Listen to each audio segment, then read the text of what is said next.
Welcome back, everybody. Today we're going to learn about lesson number 3 from the Sagreras method, guitar books 1 through 3. If you haven't made the purchase yet, go ahead and do so now. It's really important that you have the book to follow along, to take notes on anything that may be of importance.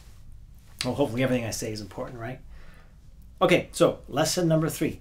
Lesson number 3 is just a continuation of lesson number 2. You're playing the same exact notes, which will help us remember the notes we're playing, the names of the notes and where they are. And you're playing them in the same exact order, which makes it easier to pick up lesson number 3 rather quickly.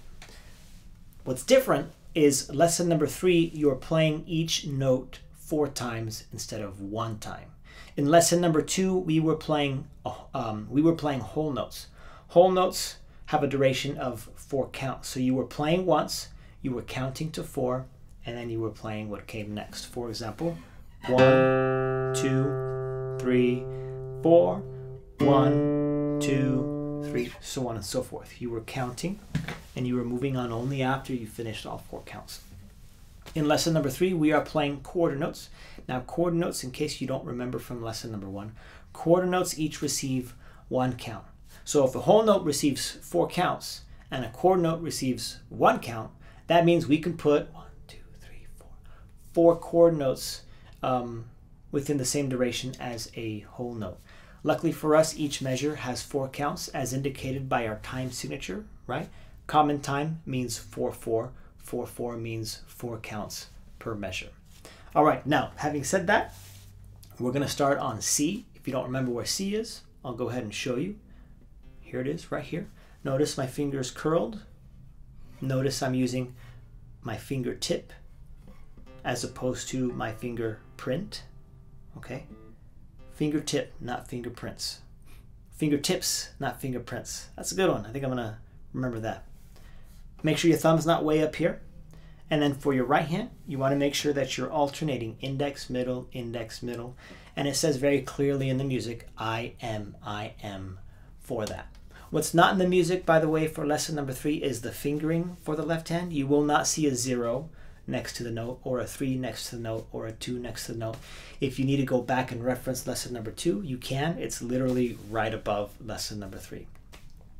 So lesson number 3, we are playing each note a total of 4 times. 4 chord notes per measure. So the first measure is going to sound like this. 1, 2, 3, 4, and 1, 2, 3, 4. Next measure. Next measure we have D. D is an open string, 4th string open. You still have the 4 in the circle to help you remember what string you're playing on. And again, index, middle, 1, 2, 3, 4, and 1, 2, 3, 4. Next note is going to be E. Again, this is all in the same order. We're just playing each note 4 times instead of once. Fingerprints. I'm sorry, fingertips, not fingerprints. 1, 2, 3, 4, and 1, 2, 3, 4. That was E, by the way. I'm not sure I mentioned that. Next note is F, 4th string, 3rd fret. 1, 2, 3, 4, and 1, 2, 3, 4. The next note is G, 3rd string open.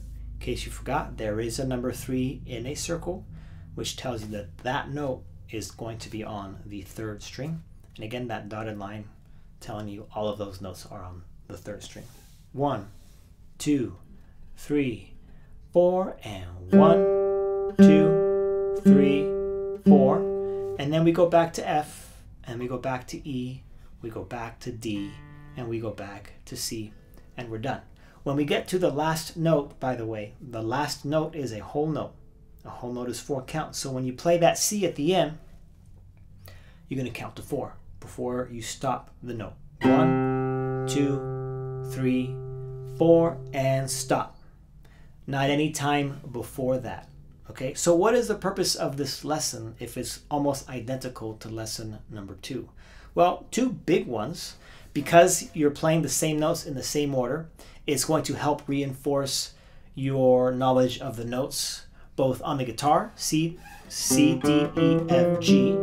It's going to help you reinforce the notes as they are, as they look on the sheet music. So you can see, okay, that's a C.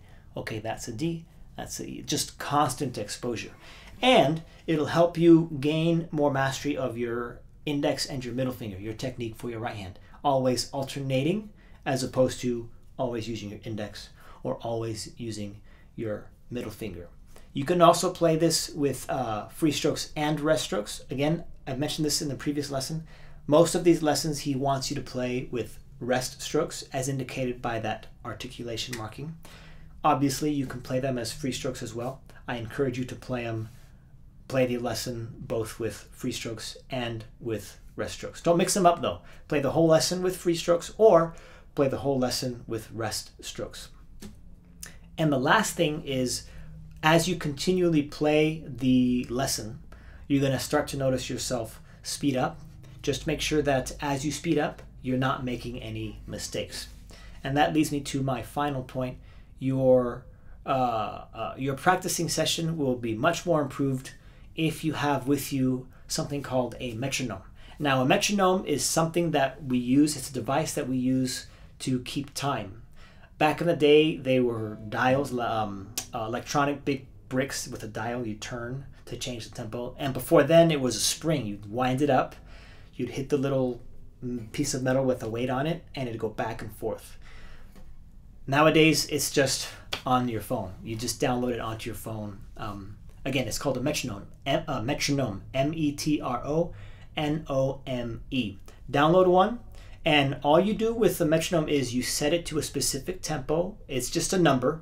You could do 60, 70, 80, 120, 62, 76, whatever. You set it there. You'll hear it start to click. And then you play the exercise and you play with the click at all times. It'll prevent you from slowing down on difficult sections. And it'll prevent you from speeding up on the more simpler sections. So it keeps us very, very steady.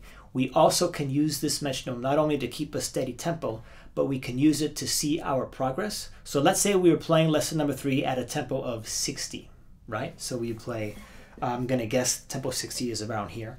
1, 2, 3, 4. Okay, and we play the whole exercise at 60 and it's perfect, no mistakes.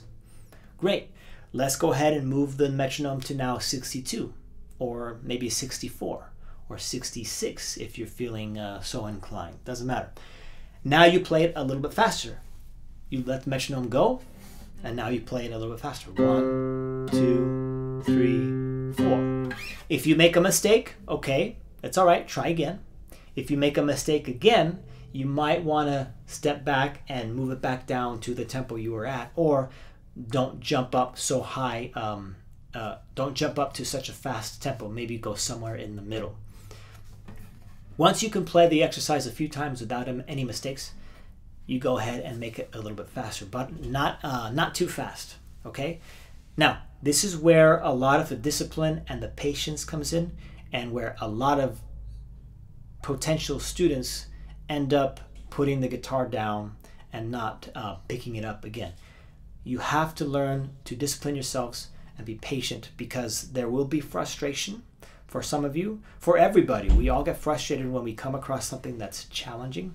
Unless we put in the time and unless we are practicing properly, that frustration will not go away. So my suggestion to you would be to play it at a slow tempo and continually play it at that slow tempo till you are no longer even thinking about it.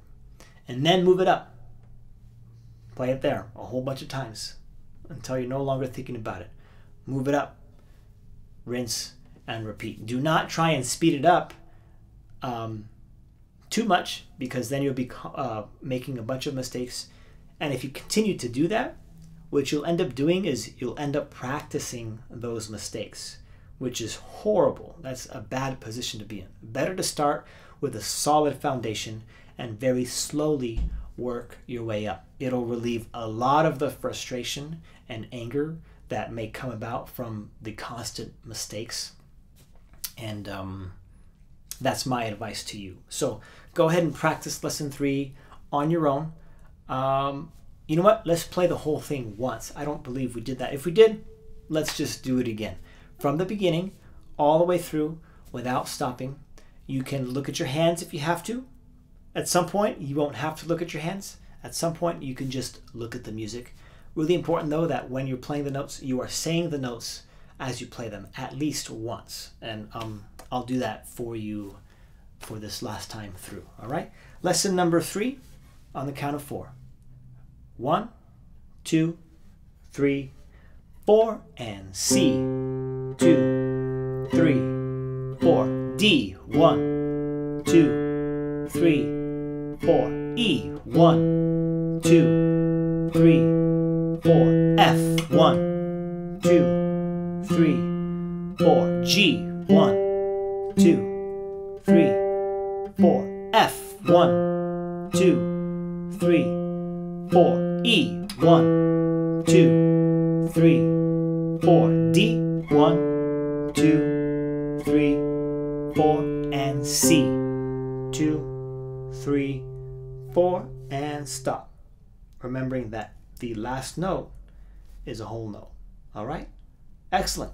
I'll see you guys in the video for lesson number 4.